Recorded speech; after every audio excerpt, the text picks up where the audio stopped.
2-minute drill time on the WDHA Morning Jolt. I'm Jim Monaghan along with Chris Swendeman. Swendy, yeah, the Yankees could have had Bryce Harper, but we won't talk about that. Football, No, we will not. I think football's a wash this weekend. Eagles over the Jets, Bills over the Giants. We agree on that, right? Absolutely, 100%. I mean, the Jets played a little bit better last week against a weak Denver team, but the only thing hotter than the Eagles and Philly right now are Bryce Harper and the Phillies. And let me throw a couple of numbers out at you. Brock Purdy, $930,000. Joe Burrow, $55 million. Oops. Isn't that funny how that works? Oops is right. Oops. San Francisco definitely getting the bargain basement best deal for their buck compared to Joe Burrow right now, who I think is playing to hurt, and I think at some point they just need to sit him and let him rest. And let's talk about two teams. The NHL just opened up locally.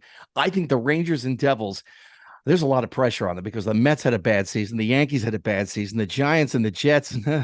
And here we come with NHL hockey. Devils are coming off a really good season. They just extended their coach. There's a lot of high expectations on them. I expect them to make a deep run in the playoffs.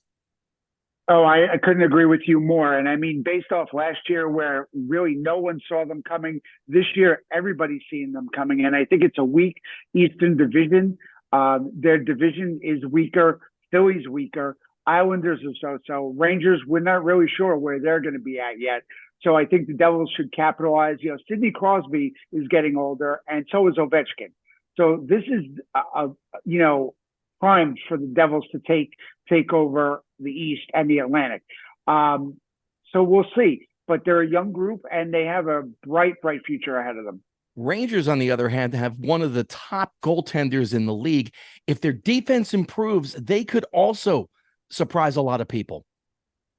Yeah, I do think they could. And, they have a new coach installing the new system with Peter Laviolette, who was hired in the offseason.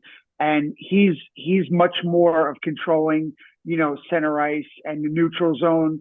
So it's going to be interesting to see how well they adapt, or if it takes them a little while to, get used to the new system that Laviolette wants them to play. So we'll see. They have high expectations also. So it's going to be, do they bounce back after last year's loss to the Devils, or do they crumble under the pressure? We'll see. He's Chris Swendeman. I'm Jim Monaghan, and that's the WDHA 2-minute drill Friday morning here on the DHA Morning Jolt. Thanks, Chris. You got it, Jim. Have a good one.